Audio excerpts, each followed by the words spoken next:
Hello and welcome everybody to another edition of the Young Guns podcast. And here we are a week later and a one win better. The New York Giants are 7-2, beating the Houston Texans 24-16. We're here going to be talking about all that fun stuff with the New York Giants winning and the NFC East pretty much losing. Besides the Commanders, we don't really care about them. Anyway, let's talk to the chat real quick. Let's say hi to everybody. Let's stat what's going on. Yuvraj, what's going on? BPS is here laughing. I don't know what you're laughing about, BPS, but surprisingly, I'm on BPS's side here, but continue. Yeah, we're gonna talk in a second. Because Kid Green. No, you are a hypocrite. So we're gonna get to you in a second. C Bands never stay lacking in the building. What's going on, C Bands? What's good, C Bands? I believe didn't he go? He's Bradley, isn't it? Yeah, it's Bradley. Yeah, he's never changed his username, so I always it always escapes my mind. But he's like, I can't wait to put Giants in the back. Shut up. Where are you hiding in the building? Look at you clapping all of a sudden. Giants, that's what I'm saying. Oh man! All right. First of all, as you guys are popping in, make sure you hit that like button. Smack that. Hold up! I'm promoting the show. Hit the like button. Smack the subscribe button if you're new, and most importantly, get the share button out there, all right? Yeah. Now, for me to explain myself, can I explain myself real quick? You shouldn't be giving the Eagles this much attention. I'm being sarcastic, but I'm having fun. I'm basically making fun of all the Giants fans that are going crazy about the Eagles. Am I happy the Eagles lost? Absolutely. But I'm pretty much mocking the emotional Giants fans. It's hard to read sarcasm through a title. That's the thing. Right, but I've been on the side of the Eagles are running away with the division. You've been the guy to say the Giants are going to get the 1 seed. What are you talking about? I am still that guy. So I am still the guy that believes the Giants will get the first seed. However, I'm not going to be out here putting it, getting these Eagles fans all riled up. Although franchise, aka Big Play Slay, has been a no-show several times. I've asked him to pop back on the show because, he's just not about it. He's not. Oh yeah, he's definitely not about it. And then where you're hiding, you're right. Of course, I'm gonna laugh at you. You think I'm gonna lose? The Giants are gonna lose to a Dan Snyder-owned team, bro? A team quarterbacked by Taylor Heineke? Heineke, bro. Taylor Heineke. Listen, I don't. Oh, we have lost to Heineke. We did. It was that one loss that was Joe Judge, bro. Come on now, Joe Judge. It's the Joe Judge era, okay? We're talking the Dabes era right now, okay? Even when we had Ben McAdoo, we swept y'all, okay? So, Yeah, respectfully. Let's see. Franchise says, respectfully, we took our L. I understand our defense. Our run defense is our biggest weakness. You guys can run on us, but you're going to have to stop our offense too. Listen, We can run on you, but I've been becoming more and more of a believer in our defense. As much as like I know they're putting up the numbers, but and stuff like that. But like I've always kind of been like, okay, we're exposable in some areas. But to be honest with you, first of all, our run defense has gotten a lot better. Right, like we talk about because that. I think it's directly correlated to Leo getting healthier, like getting Right. back to form. Even though we're allowing the numbers still, like Dameon Pierce still almost ran for 100 yards, and Kenneth Walker still. He was kind of a non-factor. That's what it was. But like I said, yeah, they kind of got these chunk plays towards the end that really didn't matter. But when they use those running backs in crucial moments on third down, second and short and stuff like that, we were able to hold our own. So I think a big part of that is, first of all, our pass rush is like has arrived, even though it's kind of a one-man show, low key. Right, but we're not where we want to be yet, is what I'm saying. Yeah, you're right. But remember in the beginning of the season, we had no sacks. Like we were going out these games with no sacks. Now we've got four. So we're like consistently getting like 3-4 sacks a game, which is very, very fun to watch. No matter who's getting those sacks, they're still drive killers. Now we're getting interceptions now, so I think our defense is picking up, and I think we can honestly face some good offenses. It all matters about our offense keeping up in the fight. But yeah, man, I don't even ask how you're doing yet. How you doing, man? Slay, I'm not talking about that. Last year you were that man, but this year you've been very sporadic. That's all I'm saying, Slay. You've been very sporadic. I can't wait to go on to Philly Notion's channel and have Notion come on my channel for the. It's not going to be the third year. It's basically a tradition. We have 2 years in a row now. It's going to be a third year this year for the tradition of Giants going on Eagles, Eagles going on Giants fan channel. I was gonna say something else here, and we were just talking about the run game. If we're even, and I've been saying this for months, just like I've been saying the Mike Kafka point for months, and everybody started hopping on it. I'm not gonna be surprised if everybody starts hopping on this point soon. I'd say 3 of the next 4 defenses that we play are all their weaknesses is in the run defense. And while I'm glad Saquon had a day where he was a bell cow, I don't think you want to do that every single game. So what do we need to do? Get Matt Breida involved. And I've been calling for Matt Breida to be involved since the beginning of the year. Very capable running back number 2. Still has a little bit of that running back 1 in him. You see him break a couple plays and go a little fast, because that was what Breida had in San Fran when he was the running back 1, his speed. Use him more, because I don't want to run Saquon into the ground with 35 plus carries every game against these run defenses. I want Saquon to get 20 plus, and I want Breida to have like 15. It's fun to see, but it is getting a little concerning now. Like how much we really rely on Saquon to get us. And I don't think we should. Like, Matt Breida exists. He exists. Mike Kafka just does not use him. I don't even think it's Kafka, because I don't really know who does the rotations, because I don't know if it's Kafka. Like, yeah, that's with play calling.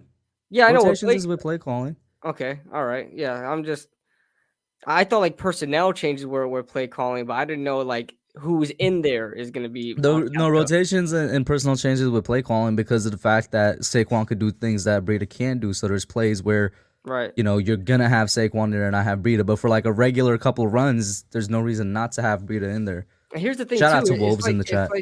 Here's the thing. Of course, Breida can't do everything Saquon can do, but they sort of have a similar skill set. They both can bounce outside. They can catch the football out the backfield as well. Yeah, but you're not calling the same plays. What I'm saying is you're not calling the same plays that you're calling for Saquon. No, I know. But I just want them to use Matt Breida more in relief of Saquon. You know what I'm saying? Even if it's for those regular old runs. You know what I'm saying? Just to get. I mean that's exactly what I'm arguing right now. Exactly. That's what I'm saying. I agree with you. I wish they would use Matt Breida a lot more as well. And it is getting a little concerning now how like Saquon is hitting all of these like career highs and touches now, like career highs and like rushing attempts and touches and stuff like that. Like it's we want to see a lot of Saquon, but I think he still leads the NFL in like touches in the NFL. It's like as far as I don't know about scrimmage yards. Maybe no, I don't think he's leading in scrimmage yards. Tyreek Hill has that now, but I think he still leads the NFL in touches. I just want to see them utilize other pieces more and air the ball out. little bit. Now we have Darius Slayton starting to come on. We'll talk about him later on. He's already our leading receiver already, and like by a huge margin. Like I don't even think that anybody's at 200 yet receiving yards, and he is like well past 300. So that's fun to see. Now we're starting to get the wide receiving core kind of a little bit consistent now with Darius Slayton and Wan'Dale Robinson in there. We can finally get some decent talent going in there. We should probably start airing the ball out. We're going to hopefully to get Daniel Bellinger sometime soon. So there's that. But let's get into talking about topic one and talking about the Giants beating the Texans. It's another day. It was scrappy, but we still got out with the win. That's how you do it. Hey, man, I feel amazing. We back at MetLife, big MetLife.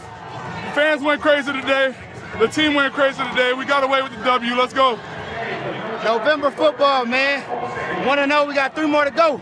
On to the next, though. Let's keep on rolling. The Giants beat the Houston Texans 24-16. I don't think any of us really had a doubt in this. We knew that it would kind of be a little. Honestly, they played the Texans a lot better than I thought they would. Because we look at that. What was that Thursday game when they played the Eagles, and we're like, man, the Texans are putting up points. Like they're moving the ball downfield. Davis Mills still wound up throwing for 300 yards, but as a lot of people have said, that was the weirdest 300-yard day. When I looked at the stat line, I'm like, 300 yards? Ain't no way. How many 3-and-outs did that team have? Like, they definitely padded the stats. I mean, they pretty much only put up 13 points. That last field goal, I'm not going to count because that was ridiculous that we just allowed them to score that field goal. But this was a really good performance by both sides of the ball, in my honest opinion. Putting up 24 points with this New York Giants offense is kind of a win for us. So that's nice to see. We had a lot of explosive plays. It's something like we don't see very often. We had a huge run by Saquon, actually a couple of big runs by Saquon, but most notably that toss to the outside that gained him a lot of yardage. And then we had the 2 Darius Slayton receptions that were huge for us, one in like the first quarter. My God, your phone is going crazy right now. Yeah, I just looked down at it too. I was like, what? They killed my ears real quick, bro. I think somebody just wrote you a Bible, bro. But real quick, let me stop that. And Tudo with the $5 super chat. I appreciate that, Tudo. Is there a way I can move the super chats to a different spot, or do I have to be like a $50 member to do that? $50 subscriber to do that? I know some people can put the super chats like somewhere else. Like I don't want it to can? I don't know. I've been seeing people use the StreamYards and like I've never seen that, so you're gonna have to show me a video because I have the 50 month subscription. I didn't know you could do that. I want to know how you can do that, but or like I don't know, just so we can read the super chats without having to get it in the way to lower third. But anyway, Tudo with the $5 super chat. He finally put a shirt on and he says salute to KB and Kush and for all the Giants fans, Aaron do world. I don't know that around, bro. Around the world. Around the world. Aaron the world. Slap all sticky boys loses out of the front door and we'll about to send all Lions lose. Bro, I'm sorry, bro. I'm low key freaking dyslexic, bro. I can't. I loses back to the zoo. Yes. And I'm not an avid reader. Okay. So it's already hard for me. But appreciate you too, though. Thank you so much. You always make me work for reading your super chats, man. You always make me work for that, but I appreciate that. Wolves said real quick, Jefferson catch, OBJ catch. It's up to you if you want to address that now or if you want to get through this first. Yeah, we'll get that in a second. But your thoughts on the Giants and Texans? I pretty much said my piece. Not surprised. We're doing what we should do. We're a good team. Our record says that we are an elite team, a great team. I personally think that we're a good team, really good, with the potential to be an elite team. This is what good team does, or good teams do.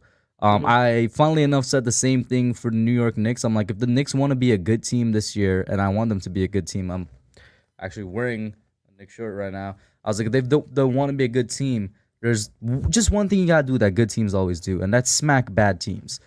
We're a good team. The Texans are a bad team. We were supposed to smack the Texans. And for a while, it looks like we were about to win by like we should 40-something to 16, and we should have. We should have honestly, but that was not a close game. That's not the point. This should have been a way more blown out game than it was as close as it is. But I'm not surprised by the outcome. I'm not surprised by the way it was done because on the week before the game, the Young Guns that was on my channel last week, when I brought up that the Texans had by far the worst rushing defense in the NFL, I immediately went out and I tweeted it. I was like, Mike Kafka, Saquon better be running into the ground this game. And he was running into the ground, so I'm happy.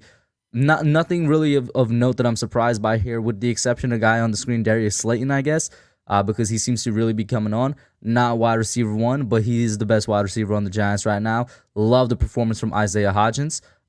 It just seems like every time Kenny Golladay gets a chance, the coach just shut him down because he can't capitalize on that chance.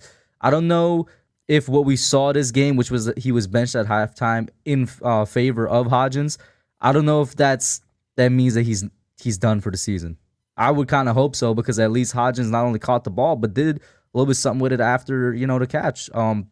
But yeah, those are kind of my thoughts on it. Oh yeah, Leo back to form. You like to see that. You mentioned the pass rush coming on a little bit. Dexter Lawrence is going to be an All-Pro. Andrew Thomas is going to be an All-Pro. The vote for your Pro Bowls, by the way. We can talk about that. But yeah. Mm-hmm. Yeah, completely in agreement with you. I think this was I seem like I'm winding up this is what I like about the Giants. I seem like I'm saying this all the time, that this was like one of the most complete games that the Giants have had as far as offense and defense. Because how many times have the defense bailed us out and we got away with the win because of the offense just sucked? Like over the past course of the wins that we had, the offense is actually able to sustain their own a little bit. Of course, there's still issues. We should have. I think we're both in agreement here. We should have put up like 40 points on this team, and it shouldn't have been close at all. But we get in our own way. The offense gets in their own way. The defense has been doing just a great job, and they've been picking it up as well. I had my own gripes with the defense, with not being able to sack the quarterback. I mean, the pressures were great. We love the pressures, but you got to sack the quarterback. And now they're starting to do that. They added another interception this week, so that's nice to see as well. And all the things that I'm concerned about with this defense is starting to fix itself. So I'm excited to see what the product is going to be going down the road. Real quick, Wolves. Here's the thing. All right, I want to hear your thoughts on this. Here's the thing. As far as importance to the game, the Jefferson, 100%. Like context, Jefferson. We lost that Dallas. Jefferson's catch literally kept them in the game. If he didn't catch that, the game is over. Right. Like the game is done. This is a 7-1 team going against a 6-2 team. This was a possible Super Bowl matchup, right? I know we don't really want to talk about Vikings making the Super Bowl, but it's a possible Super Bowl matchup. And this was a two teams that are like top 5 in the power rankings going at it, and this was like one of those David Tyree type plays to try to get them down the field. That's what it really reminds me of, the David Tyree play, because that was just Kirk Cousins heaving it downfield, avoiding pressure, heaving it downfield, and Jefferson just making an acrobatic catch to grab it, and then on that drive they score. So that's how it really reminds me of that. The OBJ catch, as far as difficulty, I would say, and as far as being like a straight up receiver, I would say OBJ's is better and more cleaner, right? Jefferson, OBJ's was okay as a catch. OBJ's was better because it still hasn't been replicated in the sense that it's still 3 fingers was all he caught the ball with. As far as the skill level and how clean it was. Yeah, it's one-handed, and Jefferson extended one-handed, but OBJ is one-handed, and he was bent completely backwards. Like his center of gravity was all back. Yeah, and once again the 3 fingers. Jefferson's catch is phenomenal, and it is catch of the year by far. People going overboard saying catch of the century. What makes it great is the one-handed Moss. Not even Moss. He just stole it from the defender. Right. That was amazing. He stole it from the defender. But one thing I will say, and I feel bad like cherry picking problems here, but one thing I will say is that Jefferson didn't even barely caught the ball. He touched the ball, but as he was coming down, he grabbed it away from the defender. So he kind of pretty much took it away, but he didn't catch the ball until he went down. But that's just me. I think OBJ just cleanly caught that ball 3 fingers, and he was penalized as well. I don't know if they pulled a flag for Jefferson being penalized, because there was definitely contact there. But listen, it's apples and oranges, okay? It's just let them be. Let them live together. Let them live nicely. I don't know why we got to have this talk with OBJ and Jefferson, bro. Just let it go. As soon as the Pickens catch happened too, everybody's like, oh my God, OBJ.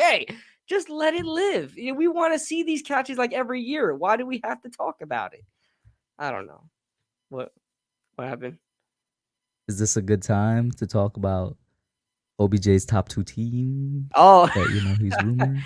Well, yeah, I guess we could sneak that in here real quick. And OBJ narrowed it down to 2 teams in the NFC East, being the Cowboys and the Giants. And he's leaning Giants, according to I would hope so. High school coach.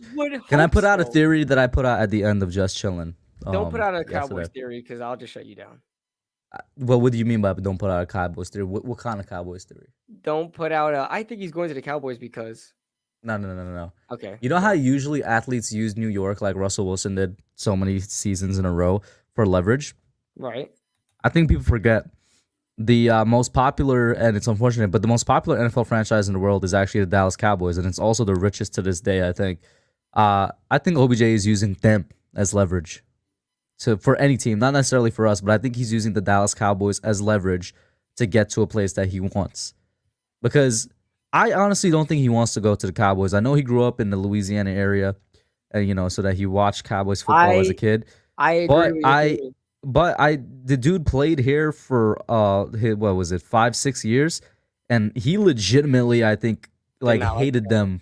Did not like the Cowboys while he was playing them.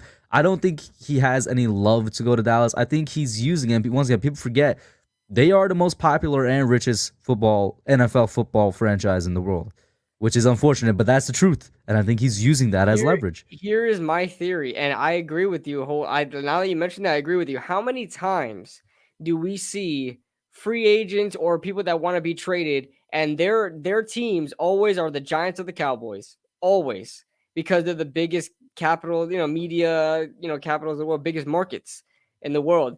We seen I can't come up with a bunch of names off the top of my head, but one I remember fondly was Earl Thomas. How long was that freaking thing going on? Where Cowboys fans, 2 years, right? 2 straight years, I think. Yeah. 2 straight years. Earl Thomas was like, I want to be a Cowboy. He didn't even want him going to the Cowboys. Okay. And it was his choice. He went to Baltimore. Okay. Mm-hmm. So they're always. I actually agree with that, and the fact that it's so OBJ for that to be his 2 teams. If your theory is correct, that's OBJ for you. But I would think that he would go back to New York, and what a reconnection that would be, bro. Just to have that full story arc, just circle back around, like the video that made my channel kind of spark a little bit was the freaking OBJ trade, and how poetic would it be for OBJ to come back here? It'd be poetic. Extremely poetic, man. Extremely. How long did it take for him to come back into form? Remember how long it took him to be back to being OBJ after each of the past injuries? That's another thing, though. He's not going to be the same OBJ right off the bat. I think that's why he's also wherever he signs. I don't think he's playing until December. People said that he's not technically he's cleared, but I think he's doing himself a good service by waiting until December. Well, yeah, they should, because he tore his ACL in February, bro. He tore his ACL in the Super Bowl, so it's he should even be back this year. If I'm being honest with you, he shouldn't. But I can understand why he wants to get back in it. He's not getting any younger. I mean, he's 30 now. That's crazy for me to say, because he still feels like he's on his rookie contract. That's what it feels like. OBJ is young, but he's still on. He's 30 or even close to that. Young Rod says, I remember KB say Jabril Peppers. I know. I put it on I put it on a freaking coffee cup. Oh, do I have it on this cup? No, I don't have it on this cup. That was on my new ones. But yeah, I remember that too. But yeah, anything else to add to the Texans or what? Nothing comes to mind. I feel like I'm missing something, but nothing comes to mind. I know there was a lot that happened in the game, but I mean, Saquon's been balling out every week, and Daniel Jones has been actually pretty consistent every week. I mean, it's just no sense to really keep talking about it over and over and over again. So let's move on to the next topic, which I feel like we talk about a lot too, but they deserve a lot of credit here. Mills in a shotgun set, takes the snap, back to throw, blitzes on, gets away from one man, gets hit again, and he gets sacked back to the 25-yard line. Moreau came on the blitz, and Pinnock, and the Giants are able to get the sack on 3rd and 11. That's how you do it. All day, keep punishing. So I noticed a typo right off the bat, and that is that the Giants had 4 sacks, not 5 sacks. But either way, 12 QB hits. That wasn't a typo. 12 QB hits. Davis Mills was thrown around like a rag doll against the Texans. This is probably the best pass rush performance the Giants have seen in a while this year. And, a big thanks. A huge part of that was Dexter Lawrence. Dexter Lawrence had 5 QB hits on his own, had 2 sacks. There were 2 half sacks and 1 full sack on his own. You had, I think, Jahad Ward got in it as well. Jason Pinnock had a sack. I don't know if Leo had one, but he was in on a lot of QB hits. Half sack. He had a half sack with Dex, I believe. So a lot of pass rush going on with this defense, and 4 quarterback hits. When I read that stat, I'm like, yo, what? I mean, that makes me happy. That makes me happy about the future of this team. And remember, we're not where we want to be yet. Azeez has not been back, has not been healthy, and Kayvon Thibodeaux obviously is not where we want him to be yet. And once he hits that stride, once Azeez comes back, 100% healthy, this defense should be miles better. Like, we're talking about a defense getting 12 quarterback hits and 4 sacks, and I don't even know how many pressures, with a defensive line that has Jahad Ward and O'Shane Ximines and Kayvon Thibodeaux in rotation on the edge. Jahad Ward deserves some type of extension at the end of the year. He does. Bro. I think he'll get it too. I don't think a big one, because he is. I believe he's a little bit older. So I don't think he'll get a big one. But I'm pretty sure he will want to stay here. He's part of the culture over here. I'm pretty sure. A lot of the players love him over here. But yeah, with this defense, let's talk about this man, Dexter Lawrence, man. Absolute monster of a season from Dexter Lawrence. An absolute monster of a game from Dexter Lawrence, man. It seems like he was just wrecking shop, and they could not stop him. I really had a feeling. I really think the Texans couldn't stop him, no matter where he lined up on the line, no matter who they threw at him. And you know what? If there's any Eagles fans still in here, I'm gonna keep it real with y'all. I always thought that Fletcher Cox was a fraud. I never thought Fletcher Cox was as good as everybody in the NFL thought he was, and certainly not as good as Eagles fans thought he was. The way Dexter Lawrence is better than Fletcher Cox. All right, I'm gonna put that out there right now. You out here talking Dexter, to me about your mic somehow switched. Dexter Lawrence is what y'all wish he was. That dude Jordan Davis, that fat man up the middle that's injured right now, you wish he was Dexter Lawrence. And it's for everybody that hated on Dexter Lawrence prior to this season. So many people hated on, we should have taken Jeffrey Simmons. We should have taken Jerry Tillery. Jerry Tillery's been cut now. So you go Dexter Lawrence is that guy. True. Right. Hey, true. When we drafted Dexter Lawrence, I was upset. Now you and your old co-host, I remember that dude was high on Jeffrey Simmons. He was. What's his name again? I forget. That's not even disrespect. I just can't remember his name. J-Zac. J-Zac in the red zone. Yeah, and he was a big Jerry Tillery guy. He was a huge. And Jerry Tillery was cut. And let me tell you, I love Jerry Tillery, and I love Justin Simmons, but Jeffrey Simmons. I love both of those players, but I'm happy Dave Gettleman pulled a nice one there and got Dexter Lawrence, because we talked about it before. Dexter Lawrence was kind of like the third or fourth best Clemson defensive lineman to come out. Like, he was like, we didn't say that. You said that. Well, yeah, I mean, Dexter Lawrence, he wasn't anything like special. Nah, bro, go back and look at my draft video. I said he was my draft reaction video. He was the most underrated Clemson defensive lineman. I had him at, I think, my second best, because I liked him better than Christian Wilkins, who I don't know what has Christian Wilkins been doing with Miami Dolphins. No disrespect to him. I just haven't been hearing his name. He's just there. And the one thing I said that he's completely confirmed and just blew out the water is I said he's always going to be a pocket pusher. Now he's a pocket destroyer now, bro.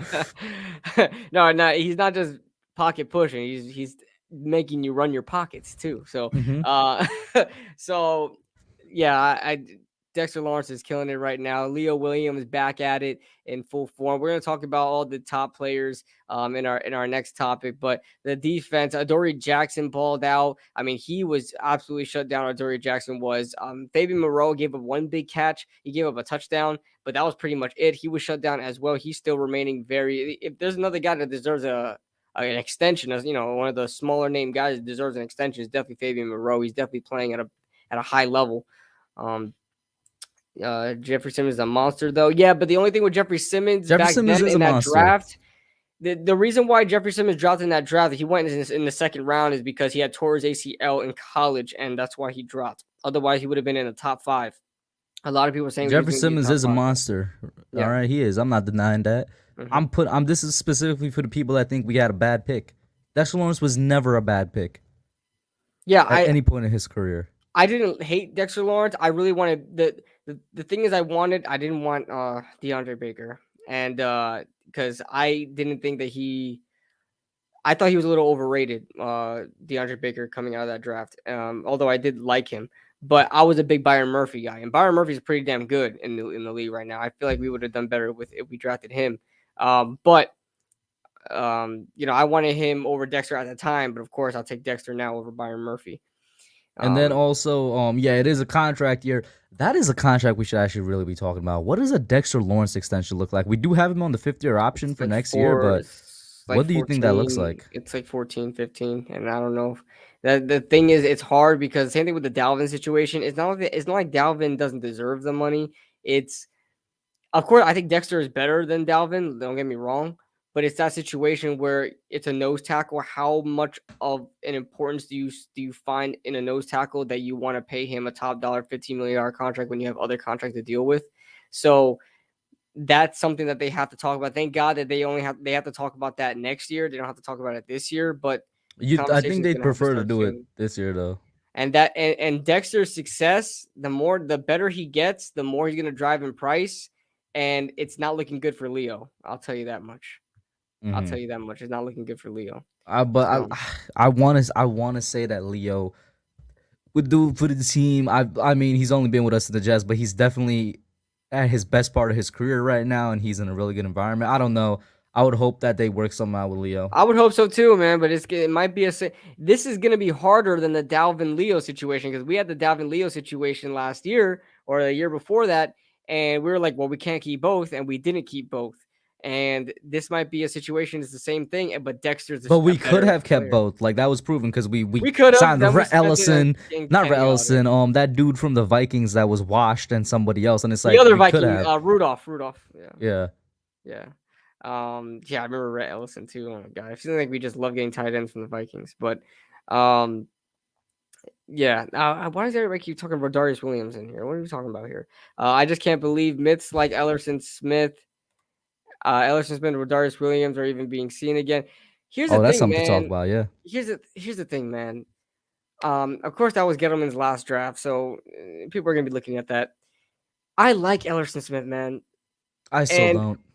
Until he shows me something on the field, trust me, I agree with you. I agree. This is what I'm getting at. This may sound harsh, KB. I was going to say, this might sound harsh, but any pick that can't get on the field at least once, because he hasn't been on the field, I think, except you're a waste of a pick. Straight up. I agree. Complete waste of a pick. I agree. A big part of that was his injuries, and now he was injured twice already in his 2-year career. You're not going to be able to get back to full form and even prove it in practice to get on the field. You had to really just hit the ground running, especially as a 4th-round pick. You're not going to get a lot of opportunities anyway. So the fact that you're just not being able to be available is something big as well. Rodarius Williams is confusing. Is he even he's not even on the active roster, if I'm not mistaken. I don't know what's going on with them, because they were both taken off whatchamacallit. Yeah, were they then put on the active roster, or were they put on the practice squad? I don't know, but I like Rodarius Williams, because he's shown something. Like, when he played, he started the first couple of games in his career, in his rookie season, I believe, and he played pretty damn well. Like, I didn't have a problem with him at all. So, he would be a good depth corner.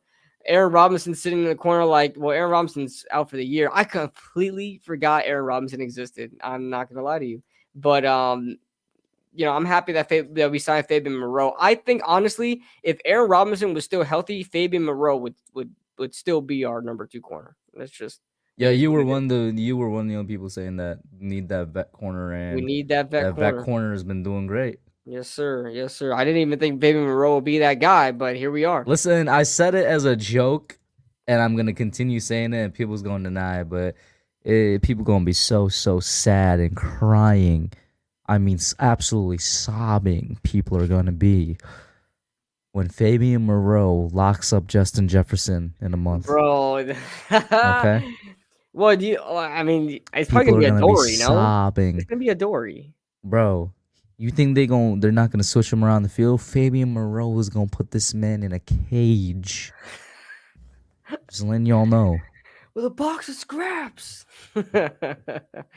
Yeah. Listen, we'll see what happens there, but yeah, Justin Jefferson, we better find out. I'm confident in my defense. I'm confident in our corners, man. They just been great. Our safeties have been good too. Like we didn't get beat deep downfield like I was scared that we were going to with the absence of Xavier McKinney. Even though Xavier McKinney plays more down in the box usually, but they rotate. Even though you still see McKinney lined up single high sometimes. But Dane Belton's been doing a good job as well. He got himself an interception as well.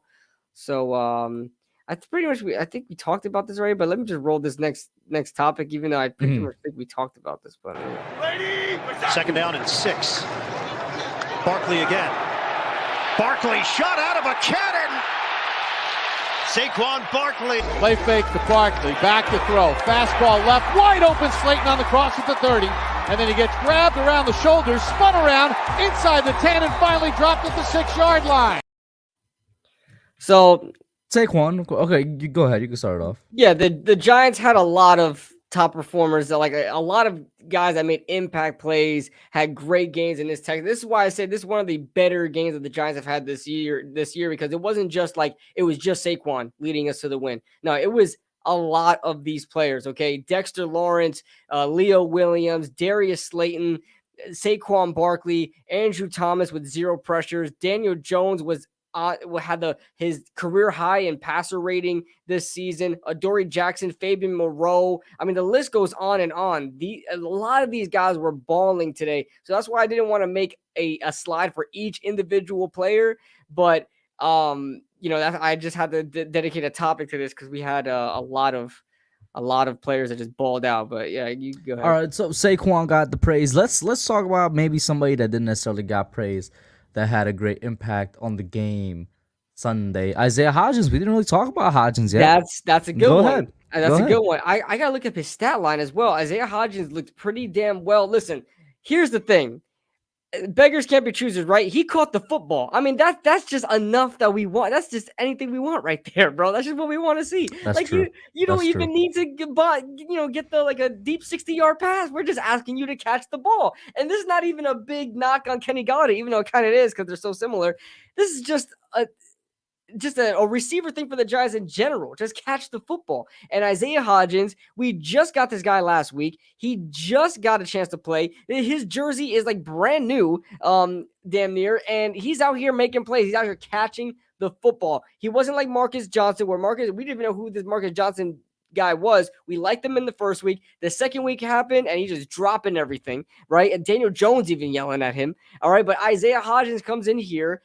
He's not like a crazy route runner or anything, but he found soft spots in the zone. He was able to create open space and caught the freaking football and caught the ball in pivotal moments. I have to look up his stat line. Give me a second. But yeah, Isaiah Hodgins is a name, man, that I feel like I'm not going to be like, oh, we're going to remember Isaiah Hodgins, but I feel like he's going to be one of those smaller name players that's going to be like a big piece in our team, especially if we make a deep playoff run, I feel he's going to be one of those guys, those low key guys that Giants fans are pretty much only going to know, and Buffalo fans obviously, but when you see him on the field, you root for him, and he makes plays, under the radar, and I appreciate that from Isaiah Hodgins. He had 2 catches for 41 yards. He caught both of his targets. Now, he only had 2 catches, right? But those 2 catches were pivotal. Look at he had 41 yards and 2 catches. That's 20.5 yards on average. Like, nobody's matching on this team besides Darius Slayton as far as being a deep threat. So he had those chunk plays. Just getting 20 freaking yards off of each catch that you make is crazy. Isaiah Hodgins also just we spoke about it on stream. Like, he looks like Kenny Golladay when he's on the field. Same build. Yeah, The the number is so 18 to similar. 19, the long, lanky build. Yeah. Yeah. He doesn't play like Kenny Golladay, but he makes the catches that Kenny Golladay should be making. Listen, and it goes back to earlier when I said I don't know if the benching is a sign that they're just done with Golladay for the rest of the season. Maybe, maybe not, but I want to see Hodgins in the starting lineup next week, bro. What's our starting wide receiver lineup gonna be? Darius Slayton, Hodgins, and Wandale, bro. That's our starting wide receiver group. That's trash, but it's better than, I guess, what we've had so far this season. What we started with. We started with Richie James, David Sills, and Marcus Johnson, and no, Kenny Golladay, but then Marcus Johnson came around the Green Bay game. And there's that. Another big factor that Nova just mentioned, Lawrence Cager. Cager did pretty well. He was another guy I was going to bring up. Yeah, the tight end that we got off of the Jets practice squad. We sold 2 players from the AFC East, and they both came through. He is our replacement for Andre Miller, because he's exactly the type of player that Andre Miller was going to be. Because Andre Miller was a wide receiver turned tight end, and he has that smaller, sort of skinnier build and kind of a faster guy because he used to be a receiver. I don't know the background of Lawrence Cager, if he used to be a receiver or not, but you look at him, he looks like you were a really tall, unathletic receiver, so they moved you to tight end. And so, I mean, that's Lawrence Cager is basically filling in that role, which I'm happy about because I was excited for Andre Miller and what we could do with him. But then I think he broke his arm or broke his collar or something like that. We haven't seen him since. But Cager is a good, like, refreshing part of our offense that, you look at our tight end group, even with Bellinger in the lineup, we're not really that athletic. Bellinger is, according to his RES score, he's just like the next coming of Travis Kelce. But that's a meme. But even though it's kind of Bellinger true. also, we're talking about, or no, we didn't talk about, we were mentioning players coming back from injury. The report today is very, very good from him. This man might have the speediest recovery I've seen in my life. He's already catching passes again, and his double vision is gone, and the swelling is gone. Maybe next week he's going to be back in practice, and who knows, the week after that he's back in the game. Right. We'll see. But he's already, like, ramped up on his way back. But even with Bellinger in the lineup, Lawrence Cager is that good change of pace tight end where you can create a mismatch there. Sort of like I hate to say it, like Evan Ingram sort of mismatch where you got a more athletic tight end for that position, and you got it matched up on a linebacker. The speed and the kind of like horizontal movements probably not going to be great for a linebacker in coverage. So that's what I like about Lawrence Cager. He was really good for us on that on those rollouts, and that's how he caught his first career. I believe his first career touchdown. Nova did confirm that Cager was previously a receiver. So yeah. And then, another player underappreciated, had a really good game. Impact was needed to have that game and impact. Dane Belton stepped up. Now, Belton, to be fair, still needs to improve a lot when it comes to tackling, especially his angles when making those tackles. Just coverage, I think somebody brought them up. Coverage in general. But he got his first career interception, so, he came through. Mm-hmm. Yeah, I'm actually really pleased with Dane Belton because you watch him on film in college that he left a lot to be desired. But, you can tell that this, obviously, with everyone that they drafted, you could tell that all the prospects they drafted, they knew how to use them in the correct ways. Like, so that's why I'm not worried about these drafts anymore. I'm just going to let it play out, see how it goes.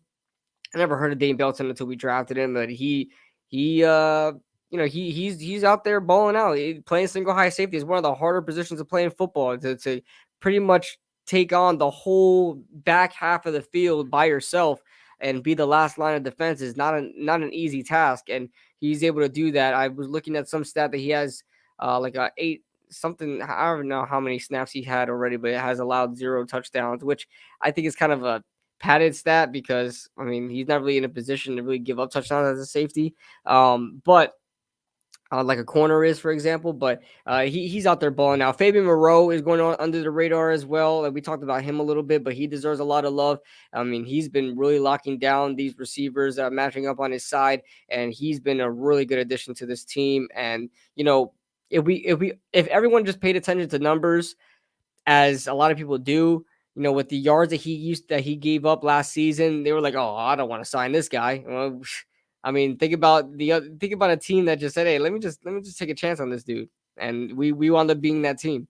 So happy about that. I didn't have any problems as far as I know. I didn't check the film out. I've been kind of inconsistent with that, but I didn't check the film out on on this recent game. So I don't know if Jalen Smith played better than he was previously. But I know my guy Micah McFadden was out there, almost had an interception. Top performer of the freaking week, Micah freaking McFadden.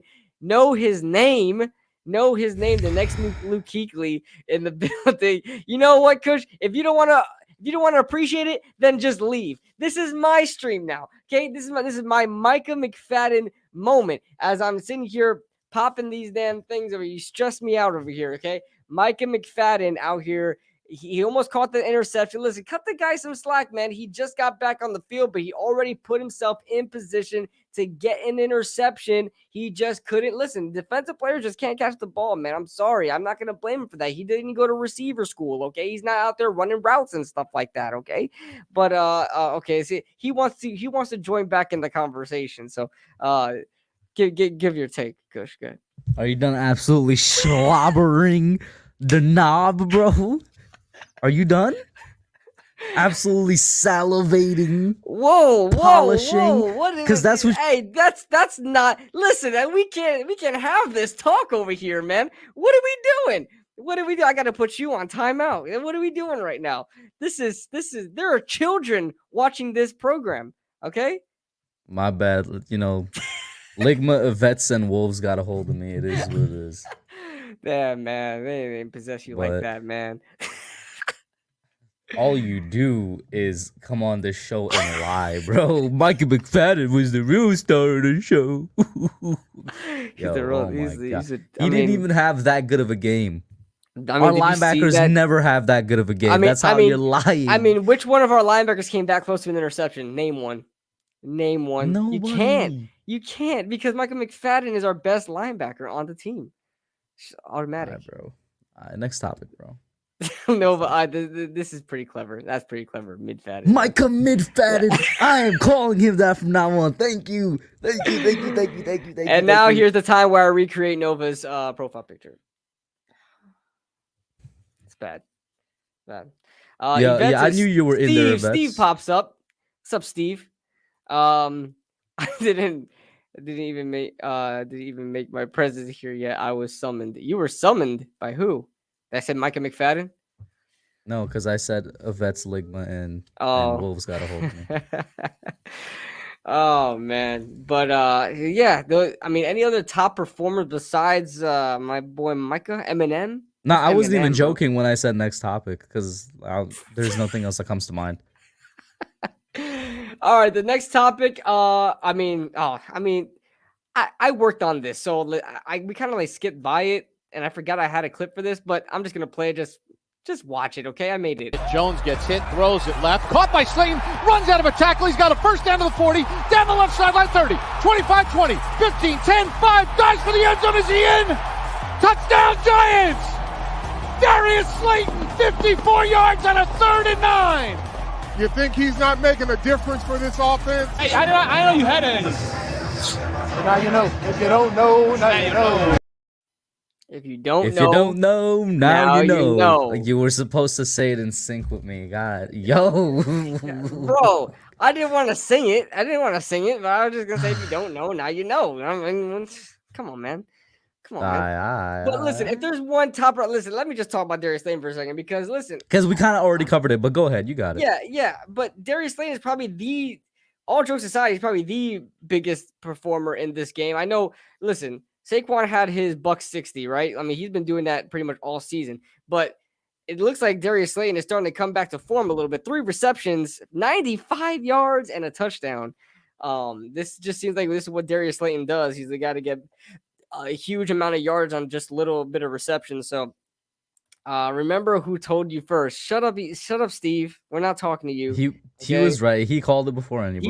He was right. Don't brag, okay? No, we don't like braggers. Who likes a bragger? You know what I mean? Let's be humble, okay? Okay, let's be humble. Kendrick Lamar said it best, okay? So, as far as Darius Slayton goes, real quick, I mean, he balled out. I'll give it to you. He balled out, you know?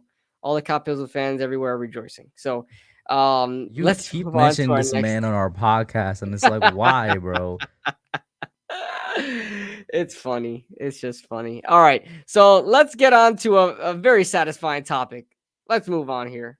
To be able to come in on the road and have a game like this tonight if they're able to close it out. They're going to throw on 3rd down and 7. Instead, Heineke wisely, and now a flag. Wow. And that's going to, in essence, end the game. And instead, it's going to be picked up for a touchdown on that lateral by Casey Toohill. I do want to say that 4 turnovers, Eagles? I do want to say, listen, before we get into that, that is the most hype I've ever heard Joe Buck announce a game in my entire life. Just so you know. But I'm happy that he was he was happy the Eagles lost. For I guess because he's a Cowboys fan. But the Eagles, fly Eagle fly, or die Eagles die. Bro, 3 turnovers on the season. 3 turnovers on the season goes into the game, and 4 turnovers against Washington. See, I didn't even watch the game. Because I was out, but I mean, did he throw interceptions? Jalen Hurts throw interceptions? Because that means he would have more interceptions than Daniel Jones, no? Because they both came into the I have no idea. Let us, don't you dare get into Jalen Hurts versus Daniel Jones comparisons with the interceptions, because I saw somebody tweet Josh Allen has more interceptions than Daniel Jones, and I was like, all right, do touchdowns now. I know, touchdowns and passing yards. I know. It's so sickening, bro. How people cherry pick stats to like make their narratives better. I mean, we all do it time to time, but it's ridiculous. This whole Daniel Jones cult thing is crazy. But listen, to be honest, to talk about Daniel Jones real quick, he has not been turning over the football, bro, at all. 2 interceptions, man. I mean, 9 touchdowns, but 2 interceptions though. But back to the topic at hand. Eagles losing to the Commanders. Man, this is what we needed. Now, we both talked on the show. I believe we were both in unison saying that the Eagles pretty much were going to win this game. But, you know, as the Commanders, for whatever reason, just like beat the Eagles and the Cowboys, but they can't beat the Giants. But the Giants can beat the breaks off the Commanders, but can't beat the Eagles or Cowboys. The NFC East has been one of the weirdest freaking divisions of all time. But it stands true this week, and it winds up, you know, leaning in our favor. The Commanders didn't look great. I mean, did you watch the game? Yeah, I watched the entire second half. I missed the first half. Okay, so you can obviously speak to this better than I. To me, just looking at it and all the highlights and stuff like that, it didn't look like the Commanders were just that good. It looked like the Eagles just laid. I would disagree. The Commanders did a really, really good job, and like obviously we made this point of emphasis because of just how apparent it was. They did a really good job of having sustained offensive drives out there. The reason they beat the Eagles, first and foremost, is because they just kept their offense out, just off the field. If you guys look at the time possession, I don't know it off the top of my head, but I think the Commanders had 3 times the amount of time possession of the ball than the Eagles did. They got the ball at like 11-minute mark in the first quarter, and then the Eagles didn't get the ball back until the 2-minute mark. And then the Commanders' defense, they performed the best game of their life that I've seen. I think if there's one thing I'd say it looks like they overperformed it would be the defense side of the ball, because they just kept getting 3 and outs. And as soon as you get a 3 and out, the offense went right back to doing slow, sustained drives. And that's where the running comes in. That's where the Eagles' run defense looking trash came in. The Commanders looked really good. And towards the end, what did the Eagles then? Yeah, I got you in a second. What did the Eagles in towards the end wasn't the time possession. It was that almost all of those turnovers, those 4 fumbles that they had, and they only had 3 turnovers on the season, and they had 4 turnovers in the second half. All those 4 I just said all those 4 turnovers happened in the second half. That's what kept the Eagles out. If those turnovers didn't happen, it looked like they were about to break free of that time of possession thing. Bro, that time of possession, listen to this. The Commanders, 40 minutes and 24 seconds. Jesus.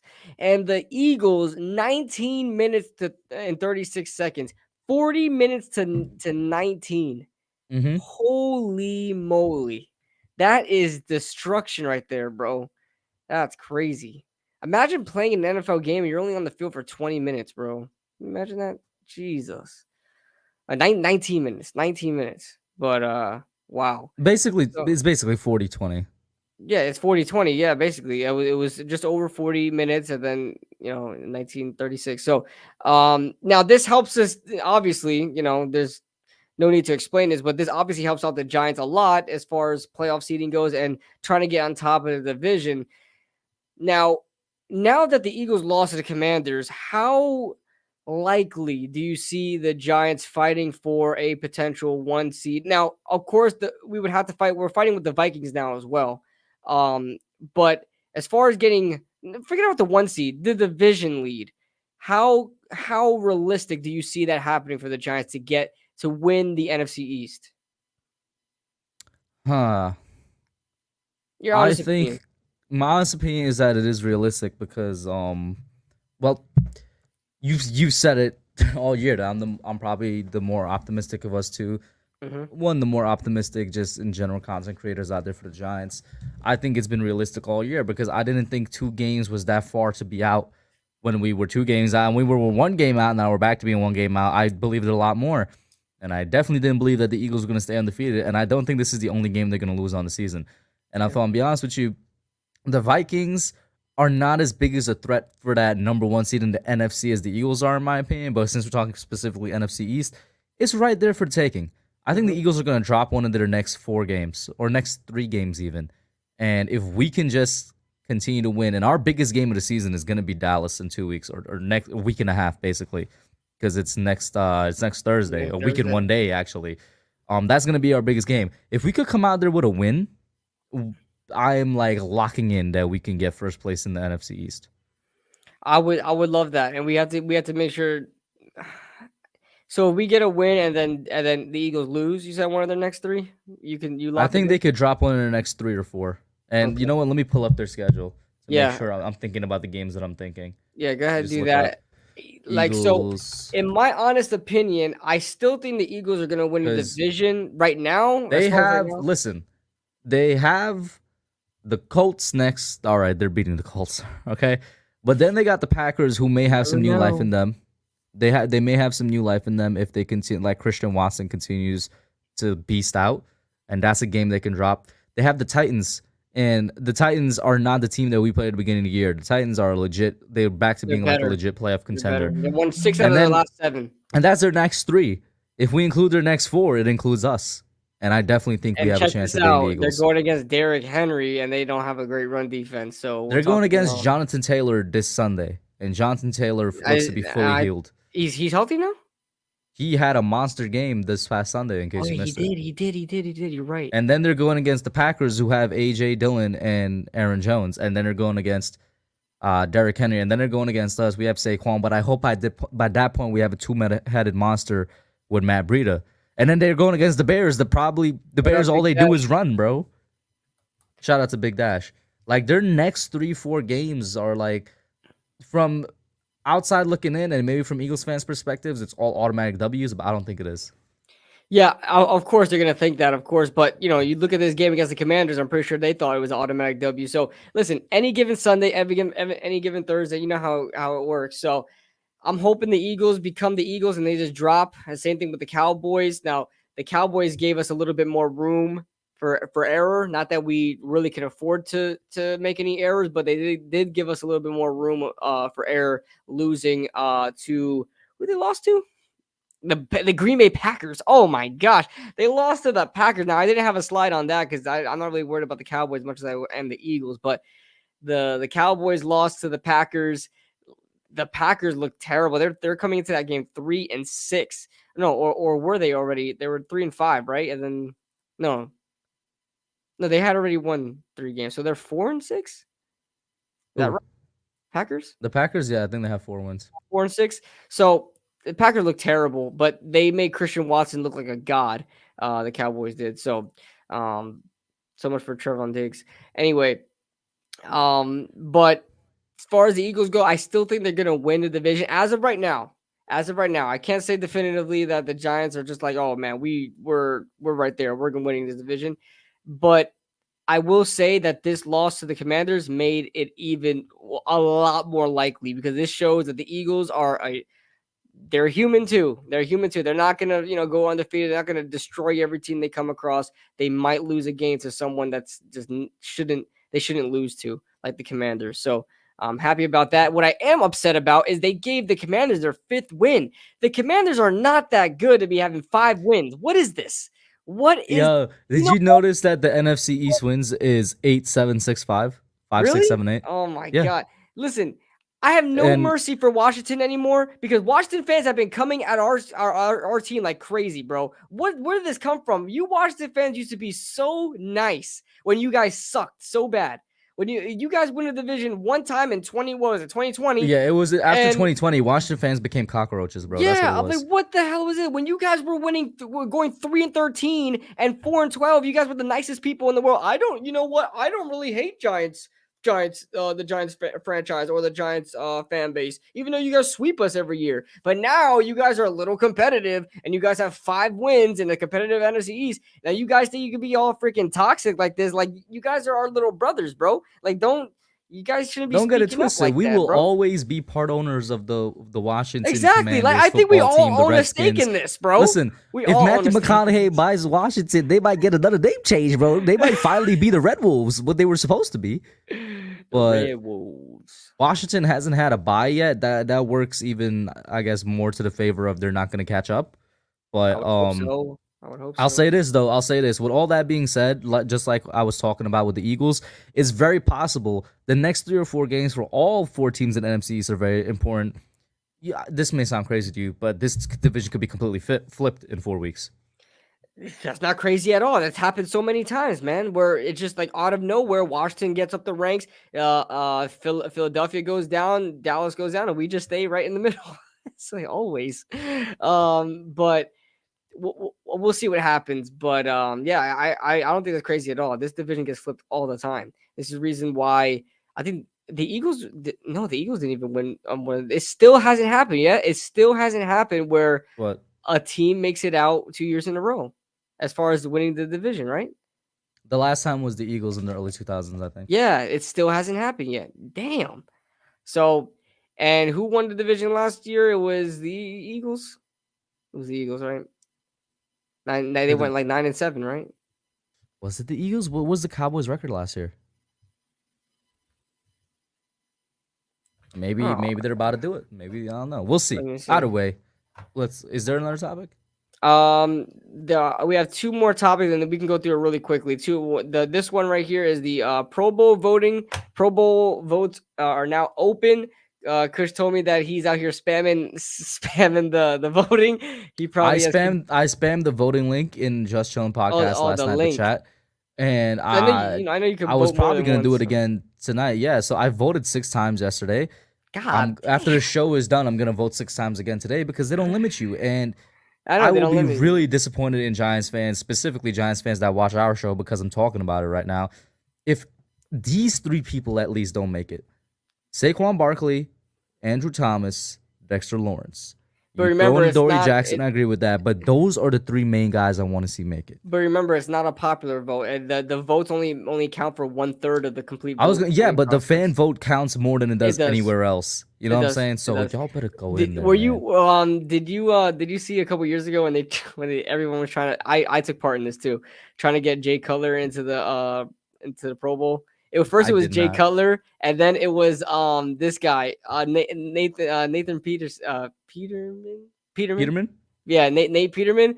I don't know if you know a guy named Bob Menery. He's that trolling newscaster guy that makes funny videos as like a fake newscaster or a fake sports commentator or whatever. I don't. He does a lot of voiceovers and stuff like that. If you guys know who Bob Menery is, but he made this whole freaking I guess trend to try to get Nate Peterman into the Pro Bowl, because so he had this whole thing where everybody needs to vote like twice a day for Nate Peterman.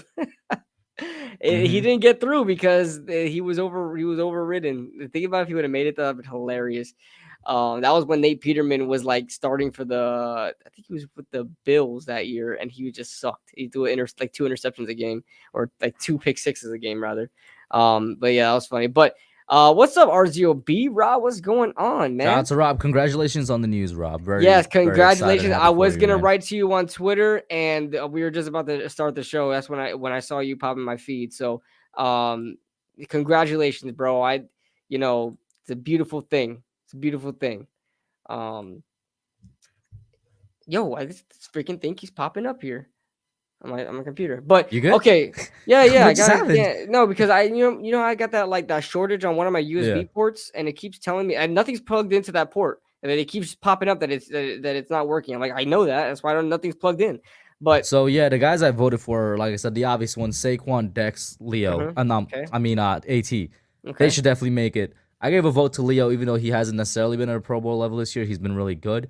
I gave a vote to Adoree. I think he definitely deserves to be in the Pro Bowl. Yeah. I gave a vote to Graham Gano. He 100% deserves to be in the Pro Bowl. Graham Gano.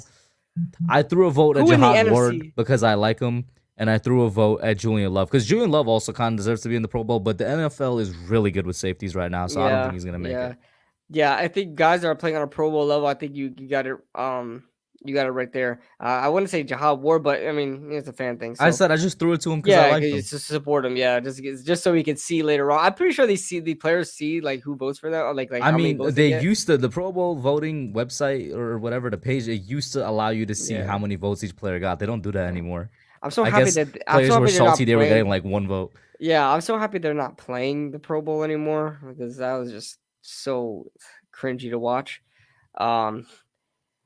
OBJ messaged me, said for my baby shower coming back to New York. After I read that, I'm like, what the hell? I thought you said OBJ messaged you like congratulating you for your baby. I was like, yo, what? That's crazy. I'm about to like freaking get a kid real quick.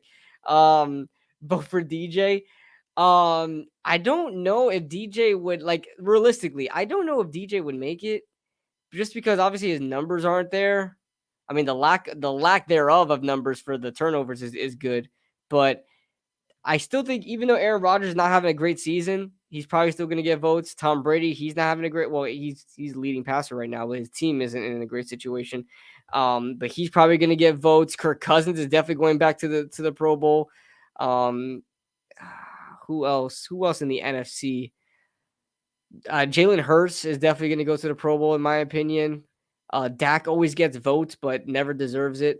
So there's just too many like popular quarterbacks in general. I mean, AFC and NFC is just too much to really get DJ in there. No matter how much you guys try. But yeah, everybody else seems to be. I really wish Xavier McKinney came on this year, man. Like, although he's been impactful for the team, he hasn't really been like Xavier McKinney like last year. Last year, Xavier McKinney was crazy, This year he's kind of just been there, but he's been good. He's doing what the defense is. He's doing what the defense is telling him to do. Yeah, and he has. I mean, this shouldn't take away from his play, but he does have added responsibility. Last year Xavier McKinney was like on a level. But the reason we say that is because he was getting picks. Yeah, but at the same time, I honestly think Julian Love has been more of an impact this season. There's no disrespect to Xavier McKinney. I would disagree. I feel like we just feel that way because we're seeing Julian Love make more plays. It doesn't necessarily mean he's been more impactful. Okay, I can understand that, especially with coverage players. Like if you don't hear their name, obviously they're probably doing a good thing, So I could see that. I love the way Julian Love has been playing. He's been making like those open field tackles, not missing a tackle. Like that's what I love to see. So I agree with you. Julian Love, I think would deserve it. But like you said, safeties, especially in the NFC, there's a lot of safeties out there that are good. And Julian Love is just not popular amongst the NFL right now. So, oh no, I forgot who's eligible to play this week. My God. The NFL, you stink so much. You're trash. Deshaun Watson. Yeah, but he might have a bad game back, bro. They're projected like freaking 2 feet of snow. I never wish an injury on a player, but whoever they're playing, y'all better break this man's kneecap, bro. My God. Break his ankle. Do something. My God. He doesn't deserve to play. He deserves to be in jail. I agree. Well, I mean, I agree that he's a terrible human being, but I don't think they could get him to get in jail. It's just not going to happen. R0B, I know you missed it earlier. I dedicated a whole like 3-4 minutes. I had to kick Kush out because he was killing the vibes with Micah McFadden. Micah Midfadden. Now listen, Micah you didn't even come up Midfadden. with that, okay? So I never said I did. Did I say I did? No, I didn't. Don't Micah say it. Midfadden. Don't Micah say it. Midfadden. All right. Anyway. You know what? Get out of here, okay? Let me explain the story. Listen, R0B, I was talking about that almost pick, and I was saying how acrobatic that was, and I was saying how there's no linebackers that even got close to sniffing an interception, let alone touch the football, than Micah McFadden did. So I'm just going to say that he is our best linebacker on the field. My God. All right, as he takes a nap break. I don't know why he's snoring. Micah McFadden almost changed the game last week, okay? He almost took that to the house, bro, for real. For real. First game is at Texans. What are you talking about, Yovraj? Oh, Watson. Oh, his first game since when do we value almosts? Almost doesn't mean anything. Olivier Vernon. Everybody loved Olivier Vernon. He was the king of almost sacks. And we killed him for, being the king of almost sacks. Almost doesn't mean anything. Let's get to the final topic, You still have a lot of Olivier Micah Vernon Midfadden. He had a key third down tackle too, I believe, if I'm not mistaken. What's the final topic, bro? What's the final topic? Because you really, Do I grind your gears? Moving on. We'll never move on from McFadden, but, we got to. Untouched for 6 from 9 yards out. And the Lions vault right back into this ball game. Just crushed their defense the last drive. 2nd and 18. Fields in some trouble trying to get it to come out, and it's intercepted. Okudah with the pick, and little one picks big one and takes it for a touchdown. I don't get what he said by that. Little one picks big one. They both were the number one, Justin Fields and Jeff Okudah, and they both played at Ohio State. Yeah, but little and big. Why does Okudah need Justin to be Fields is big? Justin Fields is bigger than I was about to say. He's bigger than Jeff Okudah. So this is weird. It's not that hard to figure out, bro. Weird to say. It's not that hard to figure out. It's just weird to say. Just say the former Ohio State cornerback picks up. And you're Raj and Vets, y'all supposed to be on my side. Stop with this logic in the chat, okay? Stop with this logic. Yeah, when you guys want to be logical. Week 11 Lions preview. That is the topic right now. Go ahead, Giovanni. Let's hear your Week 11 Lions preview. Why you gotta come at me like that, Kashendra? Why you gotta come at me like that? Just my government name like that, man. What are you talking? Oh man. Okay, let's get to the topic. Jared, what's up, man? Go ahead. What's up, Jared? Yeah, I just want to pop up. Long time no see. Yeah, man. You and Bavith and a lot of you guys just and my boy Joe Lutz, you guys just like to pop up whenever you feel like it, man. We miss you guys. You guys need to pop up in here and say what's up every once in a while and catch up a little bit. What's up, Jared? Stop being logical. Great. Yeah, I know. Listen, anybody on Kush's side, just you have to shut your logical part of your brain off, But anyway, moving on to the Lions preview. Now, tell me about this, man. How do you feel about this Lions game? Because the Lions have won 2 straight. Now, the Lions are actually starting to win and close out games because they've been one of the top NFL offenses this year. Now they're actually starting to finish. So it didn't scare me as much that the Lions were scoring points because they just weren't able to close out games. Now, their defense is still a huge problem, but they're still finding a way to close out those games. How do you feel about this matchup coming up this week? And you're going to this game too, so. I am indeed going to this game, and this is the perfect time to say it because I know Kid Blue doesn't watch my other podcast. It doesn't hurt my feelings or anything, but I just know that he doesn't watch Just Chilling. Yeah. I work. I take a nap and go to sleep. Yeah, you're right. You know what I'm saying? It's not like it's on a replay. It's not like you could watch it or listen to it on a replay or anything. It doesn't hurt my feelings. I just know that. You want me to be honest? I don't even watch YouTube videos anymore. Okay, I'm gonna be honest with you. I don't even watch YouTube videos anymore. That's why I barely make YouTube videos. Okay, I'm sorry, guys. It's all right. I can work basically 3 jobs now. I'm sorry. It's okay. It's okay, my friend. It's okay. But I do tune in. For the important announcement I made there in Just Chilling. It's great that I make it here. I'm trying to do something where not every time, but whenever I go to MetLife Stadium, like I said, not every time, but if I have the ability to, I'll try and do a giveaway. I did one for FanFest where I gave away a free T-shirt, one of my merch. It was to Toba, and now Toba has that. Like, he has a picture of me giving him that shirt as his profile picture on Twitter. I know, so that's kind of funny. I wanted to do one for the Chicago game, but the merch just did not come in time. I was gonna do another merch giveaway. And so I ended up just returning it anyway because I had no use for like merch that wasn't going to fit me anyway. And now I am going to do one confirmed for the Lions game, and it's the biggest giveaway yet. You need to, first of all, be at the Lions game at MetLife Stadium. You need to be following me on Twitter and subscribe to me on YouTube and answer 5 questions correctly, 5 Giants trivia questions, and you will win an autographed Lawrence Taylor jersey. On the spot? 5 Giants trivia questions in a row. Yeah. Damn. And you will win. Are you gonna record it? Yeah, and you will win an autographed Lawrence Taylor jersey. Oh snap, yo! I hope you give him the hardest questions ever, just to make it interesting. It will get harder as the questions progress. Yeah. But yeah. Like, you need to like put like crazy, like, what number was David Wilson drafted? Like, what number did he wear when he first got drafted in the league? Oh man, but yeah, that's pretty damn dope. Yuvraj says, I didn't get to see Kush at the Bears game. Listen, me and Ash were there too, man. What's the deal? What's the deal, Yuvraj? That's not Yuvraj. Highlight his second comment. I fully said on Twitter and on YouTube that I was inspired by that, straight up.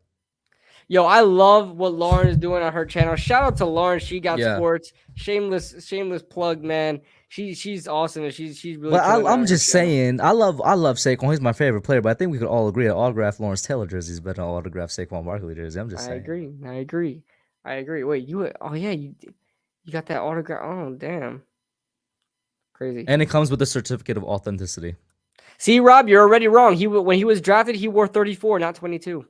He switched to 22 after he was promoted starter, because at that time you weren't allowed to pick your number as a rookie until you were a starter, and he became the starting kick returner, and then he changed to 22. And 22 comes from his college number 4, because he loves number 4, and he put 2 and 2 equals 4. I'm a big David Wilson person, so I'm just Yeah, I can tell. Yeah. Well, we used to communicate back in the day on Instagram, but now he's famous, but I need the old school Puma jersey. Oh, Puma jersey. What? When did the NFL use Puma jerseys? Damn, they're lame. Kid Blue, have you met Lauren in person? No, I haven't met Lauren in person. I thought she was supposed to go to that Chicago game, but I think she wound up going to the game after that. But that was the time that we were supposed to meet up. You guys know I'm here in Florida anyway, so it's hard for me to meet up with any other content creators, but I'm sure we can get that going. I don't know why you haven't tried to meet up with Bobby yet.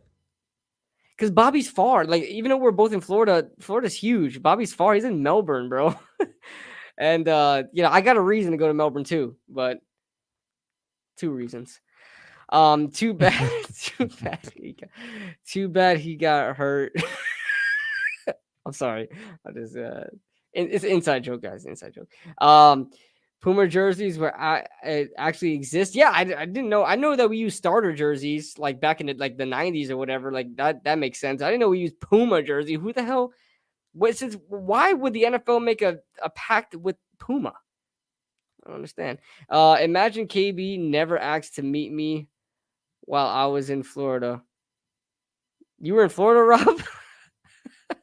Yeah, I mean, listen, all it sounded like is KB say, it's hard to meet content creators, but he's not making no effort. I'm a true introvert, okay? I just am. I'm solo dolo out here, bro. Like, instigator. I love that meme, that picture. Is like, I don't know if you heard that, but he pretty much just called you a bitch right there. Yeah. Go ahead. Preview your Lions preview. I don't think we even gave that yet. Go ahead. I don't even know who's favored in this game. I imagine it's probably we are, but us, we're home. It would drop down like it does usually by the time. Yeah, but we're home, so I don't think it's gonna drop. We're home, so I don't think it's gonna drop. But nothing. It's so weird because the Lions offense don't look that good, but like, shout out to their offensive coordinator. shout out to the team they got going on over there. That the freaking offense is balling out like that, scoring 30 points a game with Jared Goff and DeAndre Swift, who is awesome. Jamal Williams is a good second back. They got a decent offensive line, but their wide receiving core is like, okay. Like, Amon-Ra St. Brown is the only thing in there, and then Khalif Raymond. Like, you guys know, we used to have Khalif Raymond. He was garbage. So, I don't know. I want to say, I think the Giants are going to win this game. I think they are. I don't know if we're going to win the game the same fashion we usually do win the games. Like, their offense is probably the best offense we faced, which is weird. Is the best offense we faced so far primarily based off the fact because they could just pop off for 30 to 40 points out of nowhere. Exactly. So if we win this game, I don't think we're gonna win it the same way we've been winning all of our other games. Like, we're gonna have to put up some points. And although I think we could do that, they've got one of the worst defenses in the NFL. They still have one of the best offenses in the NFL. So I don't know how it's going to play out. I don't know. I think we're going to win. I just don't know how in the fashion we're going to win. Whether we're going to win in the same way. Listen, if we could limit the Lions to score as many points as we're holding our other opponents to, like, I know, like, the least amount of points they score, I think they fell to the Patriots like 29-0 or something like that. So it's possible they can do that. If we could limit the Lions, the 30-point scoring Lions, to like freaking 17 points, 18, 19, 20 points, I think we could win the game. I think we can. So, or if we could just open up the passing game a little bit, not terribly too much, and get Matt Beard involved, I think we could just keep up with them in scoring. Yeah. Not if it gets to 40, but if it like gets to the high 20s, I think we could do it. Yeah. Oh, RCOP lived there for 18 years. I didn't know. Rob, to be honest, like, we never like communicated, man. I feel like it's a two-way thing, okay? That you can't blame me, but you never communicated with me, okay? There's no back and forth. You know what I'm saying? I'm sorry, I didn't know you were here for 18 years. What part of Florida are you in? Part of Florida. Have you met with Bobby? That's the bigger question. Have you met with Bobby? Rob lives in Florida. Listen, this seems to be new to me. He said lived. He's not there anymore. I lived. Use the past tense. Okay, so when did he move out of there? Bro, why are you asking so many personal questions? Because are you a Fed? He's blaming me for not asking to meet him in Florida. I just met Rob like maybe less than a year ago. He moved 2 years ago. What is this? Oh, all right. Man. Is there anything else? That is it. So you guys, I know it was a shorter episode, guys, but we usually end. I kind of agree with KB where it's like Tampa. We don't want to have the show be stale if we're talking about the same thing every single week. You know what I'm saying? Right. Like if we came in here, we could have talked about the same thing, but it would have just been the same conversation. Oh, Daniel Jones is performing good. Saquon Barkley is good. Coaching is great. Like. I know. Been the same thing. And you know, it's a good problem to have that we're not coming in here like, okay, how did the Giants lose now? You know, like, it's like, I like the fact where it's kind of getting stale talking about how the Giants are winning. Like, you know what I'm saying? It's fun. But I just wish if the Giants would just find a way to win in another way. Like, all these games just feel the same to me. You know, we're winning like 20, 24 points and holding opponents to like 17, 20 points. You know what I mean? So it's like, yeah. Rob, I got the vid. I'm just going to watch it after the stream. And Mr. Joe Judge, first of all, who was asking. Second of all, that's all documented on Twitter, so you could go and just look up like the Hub and then Miz. But long story short, the dude was making some pretty racist comments, and then he directed them towards me, and I was like, all right, I'm gonna just block you and be done with it. That was a headache out the way. So, sheesh. Get the and video. KB knows me. God, I don't Rob. be KB knows me. I don't be like throwing that accusation out there lightly. Right. Plus, like, I had proof of it. Once again, it's all on Twitter, and people seem to agree with me. So it is what it is. Yeah, I completely missed out on all of that. I didn't find out till after the fact, so I don't really know everything that happened there. But all right, guys, so we are gonna wrap this one up. I don't know, because since Kush is gonna be at the game, I may go live. May see if I get another guest in here. If you not, go live, Without me, I'm done with you, bro. Like, I'm just letting you know, bro. You did it all last for 2 years. What are you talking about? What are you talking about, bro? I was like, hey, Kush, I gotta work, bro. I'm sorry. Oh, there's Diggy. There's Ash. You know what I'm saying? Yeah, but you had to work. You're not going to the game. Okay, I won't go lie. I'm playing with you. I'm playing with you, bro. Listen, I'm joking. No, but for real, though, I was just about to say, if I wound up like being lazy and not getting like another guest in here or whatever, I might just like kick this one back, guys, and just watch and just talk to you guys. Also, on Twitter. guys, I'm very like all my stuff is coming in. I got the mic that I'm gonna use on Saturday. Like it's one of those mics that like plugs into the phone. Why is my ring light just completely destroying what this is supposed to look like? It's white, right yeah. It's reflecting off the thing. What is that? So it's a microphone that plugs into the phone, so I could use it and be like, all right, here you go. Right? And then the jersey is coming in tomorrow, the autographed jersey. Once again, if you want a chance to win it, be at MetLife. Be subscribed and be following me. All right, guys. So like I said, I probably no stream this week, guys, to be honest with you. I kind of want to have a game where I kick back and just watch the game. And I feel like this would be a good opportunity to do so. So we might take a break this week, guys, because there's a lot of like pre-production that goes into. The thing is, streams. I was about to say it low-key might be a 2-week break because Thanksgiving is the next game. Exactly. So it might be a 2-week break, guys. Just saying, you know, there's a lot of things that go on behind the scenes, like to get these stuff prepared that I don't. And really like Thanksgiving just wasn't gonna happen anyway, because like we always like eat and be with family on Thanksgiving. Yeah, so that wasn't gonna happen. It's just I wouldn't even call it unfortunate timing, because this is a gift that I'm going. Like my friend is giving it to me as a gift. Like he's taking me to the game, and it was just like he wanted to see the lines, and I'm like, all right, yeah, sure, you decide whatever game, and I'll go, man. Yeah. So and on top of that, we should still be good for our our podcast, guys. Every Wednesday. Yeah, Young Guns is still happening. Yeah, so we're it's just we won't be able to do the game stream. Exactly. All right, guys. So we're wrapping this up. I think what you should do, KB, since you're gonna have a chance to just maybe sit or like enjoy to watch a game. You said you want to enjoy and watch a game. You might have a chance to do that with Thanksgiving. Maybe just do like a watch party chill stream.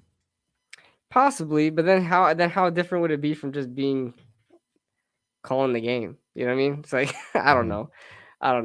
But what up, Ronnie? We're about you came in as we're leaving, Ronnie. But appreciate you. Thank you for tuning in, though, Ronnie. And shout out to everybody for tuning in. Yeah, we appreciate the support. We are wrapping this up, guys. Thank you guys so much for tuning in. Be sure to like on your way out, share the stream so people can watch in pre-recording or post-recording, post-live. And I really want to make videos for you guys. I'm trying to get time to do so. I want to make videos. I got a lot of stuff I want to talk about just randomly, as far as like Giants related stuff. So I'm going to try to at least make an upload before the game, but we'll see what happens. Thank you guys for watching. And any last words, man? Not much. Just hope the Giants win. I'm a little bit tired. Me too. Hope the Giants win.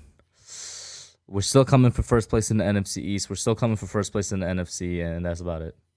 Yes, sir. We are out of this. Later, guys.